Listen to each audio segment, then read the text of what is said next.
আমার দিদির মৃত্যুর পর বাবা-মা আমাকে আমার জামাইবাবুর সাথে বিয়ে দিয়েছিলেন। বিয়ের পর আমি আমার শ্বশুরবাড়িতে এসে যখনই আমার দিদির রুমে যেতাম, দিদির গলা শুনতে পেতাম। দিদির গলা শুনে আমি ভয় পেয়ে যেতাম। আমার জামাইবাবু, যিনি এখন আমার স্বামী ছিলেন, তিনি আমার দিদির ফটো নিয়ে রুমে তালা লাগিয়ে দিতেন এবং ঘন্টার পর ঘন্টা ভিতরে কিছু একটা করতেন। আমি একদিন রহস্য জানতে রুমে লুকিয়ে রইলাম। তারপরে যা দেখলাম তাতে আমার অন্তরাত্মা কেঁপে উঠল। কেননা আমার দিদি, আজ আমার জন্য একটা বিশেষ দিন, কারণ আজ আমার বিয়ে। লাল বিয়ের কাপড়ে আমাকে খুব সুন্দর লাগছিল। সবাই খোলাখুলি আমার প্রশংসা করছে। বিয়ের সাজে বসেছিলাম জীবন সঙ্গীর অপেক্ষায়। আমার হৃদয়ে হাজার স্বপ্ন ছিল। প্রতিটি মেয়ের মতো আমিও একটি রোমান্টিক এবং সুন্দর বিবাহিত জীবনের স্বপ্ন দেখেছিলাম। কিন্তু আমার এই স্বপ্ন ভেঙে যায়, কারণ আমার জামাইবাবুর সাথে আমার বিয়ে ঠিক হয়ে গেছে। এমন নয় যে তিনি আমার চেয়ে অনেক বেশি বয়সী ছিলেন, কিন্তু তিনি একজন শিক্ষিত এবং সুদর্শন যুবক ছিলেন। কিন্তু আমি তাকে সবসময় জামাইবাবু হিসেবেই দেখেছি। আমার বোন রিয়া মৃত্যুর পর আমার শাশুড়ি আমার মাকে আমার সম্বন্ধের কথা জিজ্ঞেস করলে মা আমাকে না জিজ্ঞেস করেই রাজি হয়ে যান। আমি যখন বিষয়টি জানতে পারি তখন আমি তাদের উপর খুব রেগে যাই এবং বাড়ির সবার সাথে অনেক দিন কথা বলা বন্ধ করে রাখি। একদিন আমার মা আমাকে ডেকে বললেন, মা, আমরা সবাই তোমাকে খুব ভালোবাসি এবং আমরা তোর জন্য কোনো খারাপ সিদ্ধান্ত নেব না। সুভাষ একজন ভালো, সুদর্শন এবং শিক্ষিত যুবক। ও ভালো ছেলে এবং তার সবচেয়ে ভালো গুণ সে লোভী না এবং ভালো ইনকামও করে। তুই কি তাকে বিয়ে করতে অস্বীকার করছিস? কারণ সে তোর বোনের সাথে 2 বছর সংসার করেছে। কখনো কখনো সময়ের সাথে সাথে সম্পর্ক বদলায়। তারপরও যদি তুই রাজি না থাকিস তাহলে আমি আজকেই সুভাষের মাকে ডেকে বিয়ে ক্যান্সেল করব। তুই রাতে তোর সিদ্ধান্ত আমাকে জানাস। এই কথা বলে মা চলে গেল আর আমি চিন্তায় ডুবে গেলাম। কি করব বুঝতে পারছিলাম না। যখন আমি আমার রুমে ঢুকলাম, ফোনটা বেজে উঠল। মোবাইলটা হাতে নিয়ে তাতে লেখা ছিল নেহা কলিং। আমি মনে মনে খুশি হলাম যে আমি আমার সমস্যাটা আমার বান্ধবীকে বলবো এবং ও নিশ্চয়ই কিছু ভালো পরামর্শ দেবে। কিন্তু ফোন ধরার পরে আমার চোখে জল এসে গেল, কারণ নেহা আমাকে বলেছিল যে তার স্বামী তাকে বাড়ি থেকে বের করে দিয়েছে এবং তার গয়নাগাটিও কেড়ে নিয়েছে। এখন তার পরিবার তাকে নিয়ে খুব চিন্তিত এবং তারা আইনিভাবে সমস্যার সমাধান করার চেষ্টা করছে। এসব শুনে আমি আমার নিজের দুশ্চিন্তা ভুলে উল্টে নেহাকে সান্ত্বনা দিতে লাগলাম, যার মাত্র 6 মাস আগে বিয়ে হয়েছে এবং এত অল্প সময়ের মধ্যে এমন ভয়াবহ অবস্থায় পড়েছে। ওর পুরো গল্প শোনার পরে আমি বুঝতে পেরেছি যে পৃথিবীটি খুব নিকৃষ্ট এবং নিষ্ঠুর। বয়স্কদের রায় মেনে নেওয়াই বুদ্ধিমানের কাজ, কারণ তারা তাদের অভিজ্ঞতা থেকে সেরা সিদ্ধান্তই নিতে পারবে। আমি অনুভব করলাম যে আমার মায়ের সিদ্ধান্তই 100% ঠিক। তারপর আমি আমার মায়ের কাছে গিয়ে তাকে বললাম, মা, আমি সুভাষকে বিয়ে করতে প্রস্তুত। মা সেই সময় রান্নাঘরে খাবার বানাচ্ছিলেন। আমার মুখ থেকে এই কথাগুলি শুনে অবাকের সাথে সাথে খুশিও হলেন। তিনিও আমাকে জড়িয়ে ধরে আমার কপালে চুমু দিয়ে অনেক আশীর্বাদ করলেন। মাকে খুশি দেখে আমিও খুশি হয়ে গেলাম। বিয়ের পর আমি দিদিকে সবসময় সুখী আর সেজেগুজে থাকতে দেখেছি, যার কারণে আমার মনে কোনো ভয় ছিল না।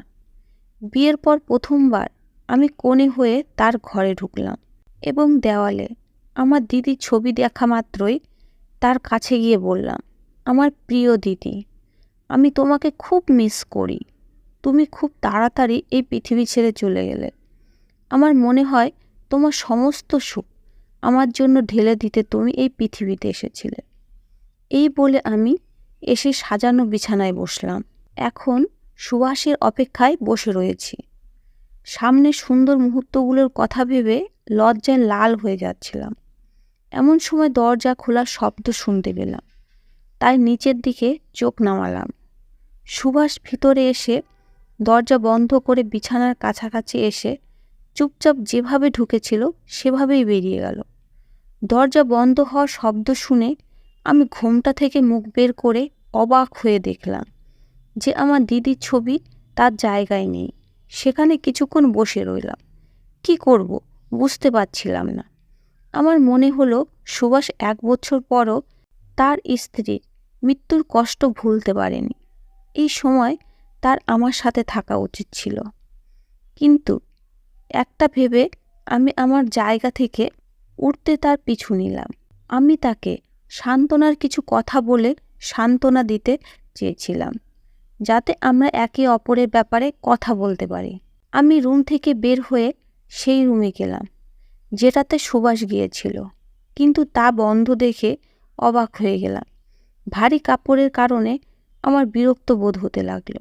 সকাল থেকে রাত অবধি ক্লান্তির কারণে ঘুম আসতে লাগলো, তাই রুমে ফিরে কাপড় পাল্টে ঘুমিয়ে পড়লাম। পরের দিন সকালে যখন আমি চোখ খুললাম, সুভাষ বিছানার পাশে বসে আছে এবং শাশুড়ি তাকে নাস্তা করতে বলছেন। আমাকে উঠতে দেখে সুভাষ বলল, নতুন জীবনে নতুন সকালে স্বাগত। সুভাষ এত ভালোবেসে কথাটা বলল যে আমি কাল রাতে খারাপ মেজাজ ভুলে গিয়েছিলাম এবং হাসলাম। সেই সাথে আমার চোখে পড়ল সামনের দেওয়ালে দিদির ছবির দিকে। দিদির ছবিটা আবার আগের জায়গায় চলে এসেছে। ফটোর দিকে তাকিয়ে মনে হলো সে আমাদের দিকে তাকিয়ে হাসছে। আমার ঠোঁটেও হাসি ছড়িয়ে পড়ল। আমাদের জন্য সকালের নাস্তা এসে গেছে, তাই ফ্রেশ হতে গেলাম। সুভাষ এবং আমি খুব মনোরম পরিবেশে আমাদের রুমে নাস্তা করলাম। নাস্তার পর সুভাষের কিছু বন্ধু তার সাথে দেখা করতে এলে সে তাদের সাথে চলে গেল। আমি তৈরি হতে শুরু করলাম। অতিথিদের সঙ্গে দেখা করতে করতে সারাদিন কেটে গেল। আজ আমি সুভাষের মনোভাব দেখে খুব খুশি হয়েছিলাম এবং আশায় ছিলাম যে খুব তাড়াতাড়ি আমরা কাছাকাছি আসব এবং একে অপরকে বুঝতে পারব। কিন্তু যখন রাত এলো, আমি তার জন্য অপেক্ষা করতে থাকলাম।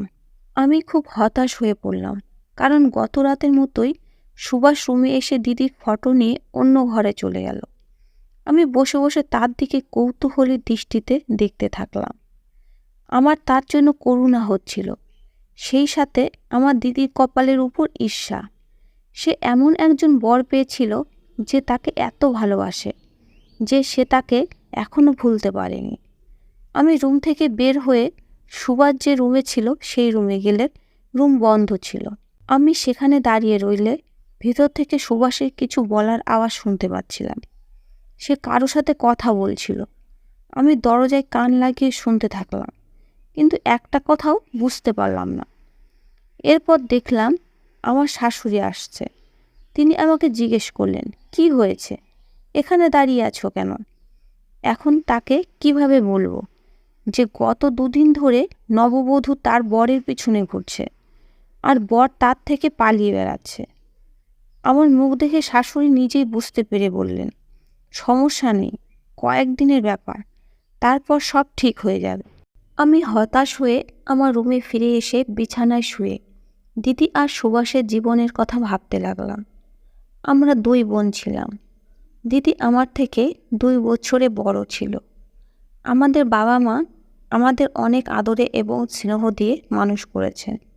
দিদি পড়াশুনো শেষ করার পর তার জন্য অনেক সম্বন্ধ আসতে শুরু করে, কিন্তু আমাদের বাবা মা এই বিষয়ে কোনো প্রকার জবরদস্তিতে বিশ্বাস করেন। তাই তারা দিদির হাতে সিদ্ধান্তর ভার তুলে দেন। আমার মায়ের বান্ধবীর ছেলে সুভাষের সম্বন্ধ এলে মা খুব খুশি হলো, আর তার খুশি দেখে দিদিও রাজি হলো।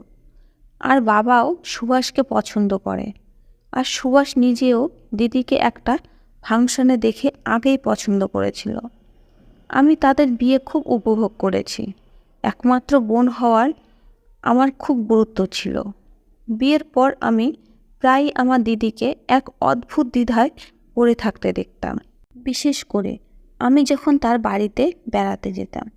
তখন দিদিকে দেখতাম রাতে কয়েক ঘন্টা বারান্দায় হাঁটাহাঁটি করতে থাকতো। যখনই তার কাছে কারণ জানতে চাইতাম, ও হেসে আমাকে বলতো, এমনি ঘরে দম বন্ধ লাগছিল, তাই বাইরে এসেছে। একবার আমি আমার মাকে এই কথা বলেছিলাম, তিনিও হেসে বলেছিলেন, পাগল, নতুন বাড়িতে মানিয়ে নিতে কিছুটা সময় লাগে। যখনই দিদি আমাদের বাড়িতে আসতো, সে খুব সুন্দর পোশাক পরে আসতো এবং খুব খুশি থাকতো। তাই আমিও আমার মন থেকে এই ভাবনা দূর করে দিই। কিন্তু একবার রাতে যখন সুভাষ দিদিকে আমাদের বাড়িতে রাখতে এসেছিল, আমার তার আচরণ সন্দেহজনক মনে হয়েছিল, যেন সে মাতাল বা ঘুমের ঘরে ছিল, অথবা সম্ভবত সেদিন তার তাড়া ছিল। আর তাই দিদিকে আমাদের বাড়িতে নামানোর সাথে সাথেই গাড়িটা হাওয়ার বেগে উড়িয়ে নিয়ে চলে যায়। আমি আমার দিদিকে এই বিষয়ে জিজ্ঞাসা করতে চেয়েছিলাম, কিন্তু যখন আমি জিজ্ঞাসা করতে তার রুমে আসি, তখন সে চোখ বন্ধ করে বিশ্রাম নিচ্ছিল। ওকে জ্বালাতন করা ঠিক না ভেবে আমার রুমে চলে এসেছিলাম। পরের দিন সকালে যখন আমি আমার দিদিকে এই কথাটা জানালাম, তখন সে বলল, এমন কোনো ব্যাপার না, আমরা একটু ঝগড়া করেছি, তাই ও ভেতরে আসেনি। তার দুদিন পর সুভাষ খুব আগ্রহ নিয়ে দিদিকে নিতে আসে এবং তার কাছে ক্ষমাও চায়। দিদির জীবন খুব ভালোই চলছিল, কিন্তু হঠাৎ কয়েক মাস পর সে আমাদের সবাইকে কাঁদিয়ে চলে গেল। তার মৃত্যুর খবরে আমরা সকলেই খুবই মর্মাহত হই। শাশুড়ি বলেছিলেন যে দিদি হঠাৎ বুকে ব্যথা হচ্ছিল, সম্ভবত হার্ট অ্যাটাক করে, যার কারণে তাকে বাঁচাতে পারেনি। এই ধাক্কা থেকে বেরিয়ে আসা আমাদের জন্য খুব কঠিন ছিল, কিন্তু সময়ের সাথে সাথে আমরাও আমাদের জীবনের স্রোতে ফিরে এসেছি। আমার বাবা মা আমাকে সুভাষের সাথে বিয়ে দিয়েছিলেন, যাতে আমি আমার বোনের মতো তাকে নিয়ে সুখী হতে পারি। কিন্তু তার মনোভাব বোঝা আমার ক্ষমতার বাইরে। দিনের বেলায় তো ঠিকই থাকতো, কিন্তু রাতে অন্য ঘরে দিদি ছবি নিয়ে তার সাথে কথা বলতো। আমি তার দুঃখের ভাগিদার হতে চেয়েছিলাম, কিন্তু সেই সুযোগ আমি এখনও পাইনি। এসব ভাবতে ভাবতে ঘুমিয়ে পড়লাম। ঘুমের মধ্যে খুব অদ্ভুত একটা স্বপ্ন দেখলাম। আমি দেখলাম অন্ধকার ঘরে আমার দিদি কান্নার প্রতিধ্বনি হচ্ছে। আমি এদিক ওদিকে অন্ধকারে ঘরে 2 হাত দিয়ে দিদিকে ধরার চেষ্টা করছি, কিন্তু আমি দিদিকে ছুঁতে পারছি না। তুমি আমার সামনে আসছো না কেন? আমি ক্লান্ত গলায় বললাম, কিন্তু ও কাঁদতে লাগলো। তুই আমাকে তখনই ছুঁতে পারবি যদি তুই আমাকে বিচার পাইয়ে দিস। আমার বোন, তুই তো একমাত্র আমাকে বিচার পাইয়ে দিতে পারিস। দিদিকে কিছু বলতাম বা কিছু জিজ্ঞেস করতে পারতাম, তার আগে আমার ঘুম ভেঙে গেল। ঘরের সর্বত্র অন্ধকার, হয়তো কারেন্ট চলে গেছে। আমার সারা শরীর ঘামে ভিজে গেছে, আর আমি জোরে জোরে শ্বাস নিচ্ছিলাম, কিন্তু আমার সেদিকে খেয়াল নেই। আমার মনে শুধু দিদির কথাই প্রতিধ্বনিত হচ্ছিল। একটা কথা বলতে ভুলে গেছি, যে আমার দিদি খুবই ধার্মিক ছিল। সে সব সময় ভগবানের আরাধনায় মগ্ন থাকত। মাঝে মাঝে রাতেও দেখতাম ভগবানের সামনে হাত জোর করে দাঁড়িয়ে থাকত। পরের দিন সকালে সুভাষ বাইরে যাওয়ার পর আমি পাশের ঘরে চলে এসেছি। আমি দেখতে চেয়েছিলাম সেখানে কি আছে। রুমের ভিতরে এসে দেখি একটা সোফা সেট আর ওয়ার্ড্রপ ছাড়া আর এই রুমে আর কোনো আসবাবপত্রই নেই। আলমারি খুলে দেখলাম কিছু খালি ওষুধের প্যাকেট। আমি সেগুলো হাতে নিয়ে উল্টে দেখলাম এগুলি সম্ভবত আমার দিদির ওষুধ ছিল, কারণ আমি প্রায়ই সেগুলো তার ব্যাগে দেখতাম। প্রথমে মনোযোগ না দিলেও এই ওষুধের নাম পড়ে স্তব্ধ হয়ে গেলাম, কিন্তু তারপর ভাবলাম হয়তো আমার কিছু ভুল হচ্ছে, তাই সেই প্যাকেটগুলো সেখানেই রেখে আলমারি বন্ধ করছিলাম। এমন সময় একটি ছোট শপিং ব্যাগ আমার পায়ের কাছে এসে পড়ল এবং আমি দেখলাম যে সেটিতে নেশার ওষুধে ভরা। আমি খুব অবাক হলাম, তাই সেখান থেকে সে ব্যাগটা গোপনে আমার ঘরে নিয়ে এলাম। সন্ধ্যা নামলে সুভাষ অস্থিরভাবে ঘুরে বেড়াতে লাগলো, যেন তার কোনো মূল্যবান জিনিস হারিয়ে গেছে। আমি তার অস্বস্তি অনুভব করছি, কিন্তু আমি তা উপেক্ষা করছিলাম, কারণ সে যদি মাদক সেবন করে তাহলে স্ত্রী হিসেবে আমার কর্তব্য তাকে থামানো।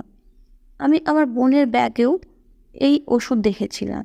সুভাষের অভ্যাস ছোটানোর জন্য সম্ভবত এই ওষুধগুলি তার ব্যাগে রেখেছিল। কিন্তু একটা ভেবে রুম থেকে বের হয়ে এলাম।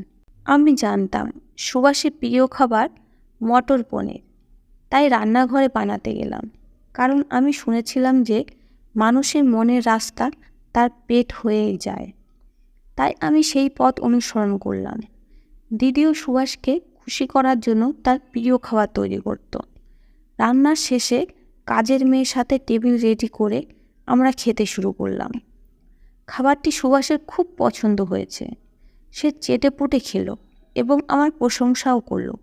সে আমার দিকে ভালোবাসার সাথে তাকিয়ে বলল, এমন সুস্বাদু খাবার রান্না করার জন্য তুমি কি আমার কাছ থেকে কোনো উপহার চাও? সুভাষের এই অপ্রত্যাশিত প্রশ্নে আমি অবাক হয়ে তার দিকে তাকালাম। প্রশ্নের চেয়েও তার জিজ্ঞাসার ধরন ছিল অদ্ভুত। শাশুড়ির সামনে কিভাবে এই কথার জবাব দেব বুঝতে পারছিলাম না, তাই চুপ করে রইলাম। আবারও সুভাষ অদ্ভুত ভঙ্গিতে তার প্রশ্নের পুনরাবৃত্তি করল। শাশুড়ি তাড়াতাড়ি আমাকে রান্নাঘরে পাঠিয়ে দিলেন কিছু কাজে। আমি রান্নাঘরের জানলা থেকে দেখলাম তিনি তার ছেলেকে নিচু গলায় কিছু বলছেন। সুভাষের আচরণ আমার কাছে খুবই অদ্ভুত লেগেছিল। একদিন আমি সাহস জোগাড় করে আমার শাশুড়ির সাথে কথা বললাম, আপনার ছেলে মাদকাসক্ত? তাহলে তার মতো একজনের জন্য কেন আমার জীবন নষ্ট করলেন? তিনি বলতে লাগলেন, এরকম কিছু না, তোমার দিদির মৃত্যুর শোক ওকে ভেতর থেকে নাড়িয়ে দিয়েছে এবং ও ওর দুঃখ ভুলতে এসব করছে। আমি ওকে বুঝিয়ে বলব। শাশুড়ির কথা শুনে আমি কিছু না বলে রুমে এসে শুয়ে পড়লাম। রাতে ঘুমানোর জন্য আবার চোখ বন্ধ করলাম। তখন আবার দেখলাম আমার দিদির কান্না করার সুর। সে আমার কাছে বিচার চাইছিল, কিন্তু কিসের বিচার? স্বপ্নে আমার দিদিকে এভাবে কষ্ট পেতে দেখে আমি খুব অস্থির হয়ে পড়লাম। আমার মাথায় অদ্ভুত অদ্ভুত চিন্তা আসতে লাগলো। আমার বোনের মৃত্যু অ্যাক্সিডেন্ট হোক না অন্য কিছু। আমার শাশুড়ি আমাকে বলেছিলেন যে আমার বোনের স্ট্রোক হলে তাকে হাসপাতালে নিয়ে যাওয়া হয়েছিল। সেই সময় কিছু জিজ্ঞেস করে লাভ ছিল না এবং সন্দেহও ছিল না, কিন্তু এখন স্বপ্নে দিদিকে এইভাবে দেখাটা ছিল অস্বাভাবিক ব্যাপার। আমি আমার দিদির ডেথ সার্টিফিকেট দেখার জন্য আমার রুমে অনেক খুঁজলাম, কিন্তু রুমে এমন কোনো কাগজ পেলাম না। সকালে সুভাষ কাজে যাওয়ার সাথে সাথে আমি অন্য রুমটা পরিষ্কারের অজুহাতে ওই ঘরে তল্লাশি করি, কিন্তু সেখানেও কিছু পাইনি। এখন শুধু শাশুড়ির ঘরটা বাকি। আর আমি আশা করেছি এখানে হয়তো কিছু পাওয়া যাবে, আর সেটাই ঘটল। শাশুড়ির রুমে হাসপাতালে একটি রিপোর্ট পাওয়া গেল, যেখানে দিদির মৃত্যুর কারণ হার্ট অ্যাটাক লেখা ছিল। নিজের চোখে পড়ার পর আমি তৃপ্তি অনুভব করলাম এবং কিছুটা লজ্জাও পেলাম যে আমি আমার নিজের পরিবারের সদস্যদের সন্দেহ করছি। একদিন রাতে দেখলাম সে যখন অন্য ঘরে গেল তখন তার হাতে একটা নয় দুটো ফ্রেম। আমি একটি ফ্রেম চিনতে পেরেছি, সে ফ্রেম দিদির ফটোগ্রাফ ছিল, আর অন্যটা সম্ভবত নতুন বানানো। কিন্তু সাসপেন্স হলো এই দ্বিতীয় ফ্রেমের ছবিটা কার। পরের রাতে আমি যখন শুয়ে পড়লাম, ইচ্ছা করে চোখ বন্ধ করে ঘুমের ভান করলাম। আজ রাতে আমি অবশ্যই সেই গোপন রহস্য জানতে চাই যা আমাকে ভিতর থেকে কষ্ট দিচ্ছিল। আমি দেখলাম যথারীতি সুভাষ রুমে এসে দিদির ফটো হাতে নিয়ে তার নিশ্চিত না হওয়া পর্যন্ত আমার দিকে তাকিয়ে রইল। তারপর সে বেরিয়ে গেল। আমি চোখ খুলে তার পিঠের দিকে তাকালাম এবং সে অন্য ঘরে যাওয়ার সাথে সাথে আমিও উঠে বসলাম। সে আমাকে ঘুমাতে দেখেছিল, তাই ঘরটি তালা না দিয়ে ভিতরে প্রবেশ করে। কিছুক্ষণ পর নিঃশব্দে ধীরে ধীরে হেঁটে ওই ঘরের সামনে এলাম। আমি আস্তে আস্তে দরজা খুলে রুমে উকি দিয়ে দেখি সুভাষ দিদির ছবির দিকে ঝুঁকে কিছু একটা বলছে। আমি আমার রুমে ফিরে এসে বিছানায় বসে দীর্ঘ নিঃশ্বাস নিলাম। আমার মনে হলো আমি মাইলের পর মাইল হেঁটে এসেছি, আমি বিছানায় শুয়ে ঘুমানোর চেষ্টা করলাম। আত্মহত্যার কথা ভাবছিল সুভাষ। দিদির কাছে যাওয়ার কথা ভাবছিল। হয়তো দিদির সঙ্গে দ্বিতীয় ছবিটা তার নিজের। আমাকে সুভাষকে থামাতে হবে। অনেকক্ষণ ভাবার পর আমি চোখ বন্ধ করলাম। তারপর আবার বোনের কান্নার আওয়াজ পেলাম। সে প্রতিনিয়ত আমার কাছে ন্যায় চেয়ে আসছিল। আমি স্বপ্নে তাকে প্রতিশ্রুতি দিয়েছিলাম যে আমি তার ন্যায় বিচার করব। আমার কথা শুনে ও হেসে দিল। আমি খুব কষ্টে ছিলাম, কারণ আমি আমার জানা মতে দিদির ব্যাপারটা মিটিয়ে দিয়েছিলাম। সে তো হার্ট অ্যাটাকে মারা গেছে, তাহলে দিদি কেন আবার আমার স্বপ্নে এলো? কিন্তু আমি আমার দিদিকে কথা দিয়েছিলাম, তাই আমাকে যেভাবে হোক আমার প্রতিশ্রুতি রাখতেই হবে। এবং আমি জানি না কিভাবে এটি করতে পারবো। রাতে কোনো এক সময় আমি উঠে আবার সেই রুমে গেলাম। সুভাষ আমার রুমে নয়, সেই রুমেই ঘুমাতো। দরজাটা হালকা ধাক্কা দিতেই দরজার ভেতর থেকে বন্ধ। হতাশ হয়ে রুমে এসে চিন্তায় হারিয়ে গেলাম। কখন যে ঘুমিয়ে পড়লাম বুঝতেই পারিনি। সকালে ঘুম থেকে উঠে ফ্রেশ হওয়ার জন্য আলমারি খুলে আমার জামা কাপড় বের করতে গিয়ে এটা দেখে আমি হতবাক হয়ে গেলাম যে আলমারিতে ওষুধের ব্যাগটি নেই। আমি নিশ্চিত হলাম যে সুভাষই সেই ব্যাগটি বের করেছে। আমাকে সুভাষে ভুল পথে যেতে বাধা দিতে হবে। আমাকে সুভাষকে মৃত্যুর হাত থেকে বাঁচাতে হবে। আমাকে সুভাষকে দিদির স্মৃতি থেকে বের করতে হবে। এসব ভাবতে ভাবতে ফ্রেশ হয়ে রেডি হয়ে বের হলাম। আমার শাশুড়ি নাস্তা রেডি করে রেখেছিল। আমি নাস্তা করছি। এমন সময় আমার শাশুড়ি বললেন, বৌমা, আমার ফোনে ব্যালেন্স শেষ। তোমার ফোন থেকে ডাক্তারকে ফোন করো তো। সকাল থেকে আমার মাথা ব্যথা করছে, তাকে জিজ্ঞেস করব কোন ওষুধ খাবো। আমি আমার ফোনে আমার শাশুড়ি বলা নাম্বারটি ডায়াল করে ফোনটি আমার শাশুড়ির দিকে বাড়িয়ে দিলাম। ভুলবশত আমার আঙুলটি রেকর্ডিং বোতামে টাচ করে এবং রেকর্ডিং শুরু হয়ে যায়। আমার শাশুড়ি কথা বলতে বলতে তার রুমে চলে গেলেন। আমিও আমার রুমে চলে এসেছি, এই ভেবে যে কথা শেষ হলে মা নিজেই আমাকে ফোনটা দিয়ে দেবেন। অনেকক্ষণ পর মা নিজে এসে আমাকে ফোন দিয়ে আবার চলে গেলেন। আমি ফোনে চার্জে রেখে সুভাষের কথা ভাবতে লাগলাম। ও দিদিকে কতটা ভালোবাসত। আজ পর্যন্ত দিদির স্মৃতি ভুলতে পারেনি। এমনকি দিদির কাছে যাওয়ার কথা ভাবতে শুরু করেছে। হঠাৎ সে আত্মহত্যা করতে চায়, এই ভেবে আমি শিউরে উঠলাম। কিভাবে সুভাষের হৃদয় থেকে দিদির স্মৃতি মুছে ফেলা যায়, কিভাবে সুভাষের হৃদয়ে আমার ভালোবাসা তৈরি করা যায়, এসব ভাবতে ভাবতে আমার সারাটা দিন কেটে গেল। কিন্তু আমার মাথায় কিছুই আসছিল না।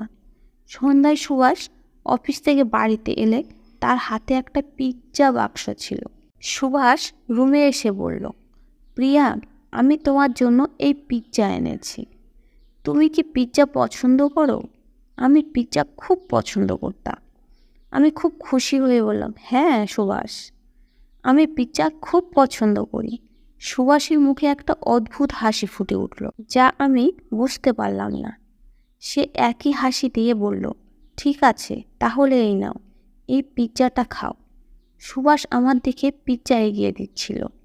এমন সময় হঠাৎ আমার শাশুড়ি বাইরে থেকে সুভাষকে ডাকলেন। সুভাষ আমাকে পিৎজার বাক্সটা দিয়ে বলল, এটা নাও, তাড়াতাড়ি খেয়ে নাও, না হলে ঠান্ডা হয়ে যাবে। এই বলে সুভাষ বেরিয়ে গেল। আমার প্রিয় সিরিয়াল শুনতে শুনতে পিৎজাটা খাবো ভেবেছিলাম। সেই উদ্দেশ্য নিয়ে ফোনটা তুলে নিলাম। যে পর্বগুলো মিস হতো সেগুলো রেকর্ড করতাম। মিস হওয়া পর্বগুলো রেকর্ডিংয়ে শোনার জন্য ফোনে রেকর্ডিং করলাম। প্রথমে রেকর্ডিংয়ে ছিল সেই রেকর্ডিং, যেটা আমার শাশুড়ি ডাক্তারের সাথে কথা বলছিলেন। আমার মনে একটা চিন্তা এলো যে আমার শাশুড়ি ডাক্তারের সাথে এতক্ষণে কী কথা বলছেন। তার মাথা ব্যথা ছিল, তাই তাকে শুধু ওষুধের নাম শুনতে হলে এতক্ষণ কথা বলার কী দরকার ছিল। ইচ্ছা না থাকা সত্ত্বেও রেকর্ডিং চালু করলাম। আর সেই রেকর্ডিংটা শোনার পর আমার শরীর থেকে প্রাণ বেরিয়ে যেতে চাইল। মনে হচ্ছিল মাটিতে পড়ে যায়। ভাবার ও বোঝার শক্তি হারিয়ে ফেলেছি। আমার শাশুড়ি ডাক্তারকে বলছিলেন, আপনার দেওয়া ওষুধগুলো আমার ছেলের কোনো উপকারে আসছে না। আপনি আমাকে বলেছিলেন তাকে দ্বিতীয়বার বিয়ে দিতে, কিন্তু ও তো মোটেও ভালো হচ্ছে না। প্রথম স্ত্রীকে হত্যা করার পর এখনও দ্বিতীয় স্ত্রীকেও মারার পরিকল্পনা করতে শুরু করেছে। আমি আপনাকে এখন পর্যন্ত না জানি কত টাকা দিয়েছি, সব টাকা আমাকে ফেরত দিন। আমার ছেলে তো কোনো লাভই হয়নি। আমার শাশুড়ির কথা শুনে ডাক্তার জোরে হেসে বললেন, দেখুন, আপনার ছেলে মানসিক রোগী, তার উপকার হতে একটু সময় লাগবে।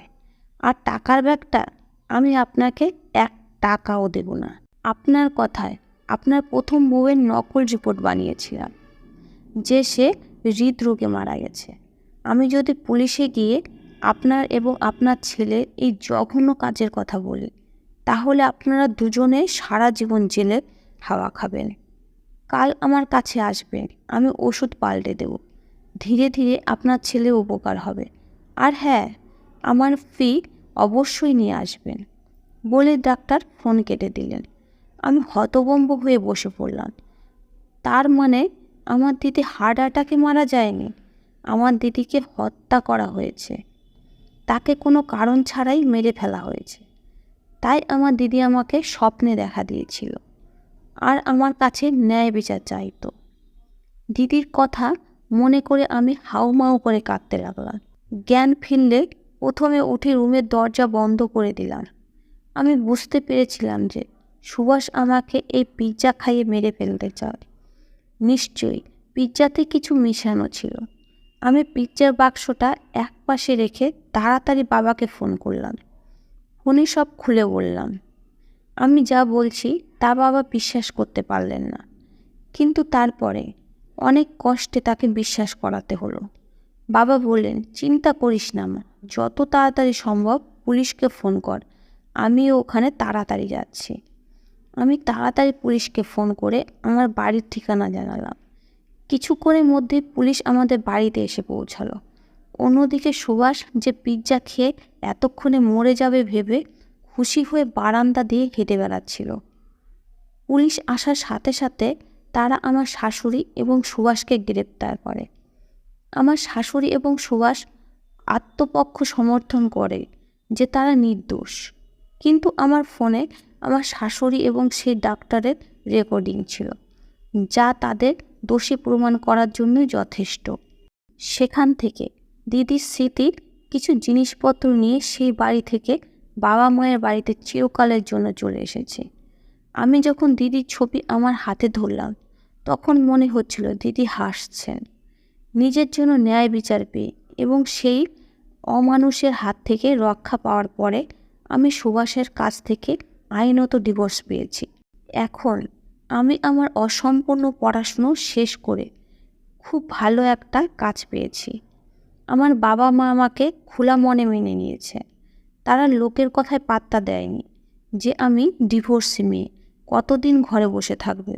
এরকম আরও কত কি কথা বলেছে কে জানে, কিন্তু বাবা মা কারো কথা শোনেনি। জীবন সঙ্গী ছাড়া জীবন চলে না। তোর যদি মনে হয় এমন কেউ আছে যার সাথে তুই নিজের জীবন কাটাতে চাস, তাহলে নির্দ্বিধায় আমাদের বল, আমার বাবা মা বলল। তবে আমরা আমাদের দিক থেকে তোকে কোনো চাপ দেব না। মা বাবার কথা শোনার পর আমি একটু বাঁকা হাসি হাসলাম। আমার মনে হয় না যে আমার জীবনে এমন কেউ আসবে যাকে আমি বিশ্বাস করতে পারবো। তবে আমার ভাগ্যে যদি সত্যিকারে ভালোবাসা থাকে, তাহলে ভগবান অবশ্যই আমাকে তার কাছে পাঠাবেন। আমি আমার জীবনে সত্যিকারে ভালোবাসা পাবো কিনা সে সম্পর্কে আপনাদের মতামত কী বন্ধুরা? আপনার মতামত কমেন্টে বক্সে অবশ্যই জানাবেন। গল্পটি ভালো লাগলে লাইক করুন এবং আরও একটি নতুন গল্প পেতে চ্যানেলটি সাবস্ক্রাইব করুন। ধন্যবাদ বন্ধুরা।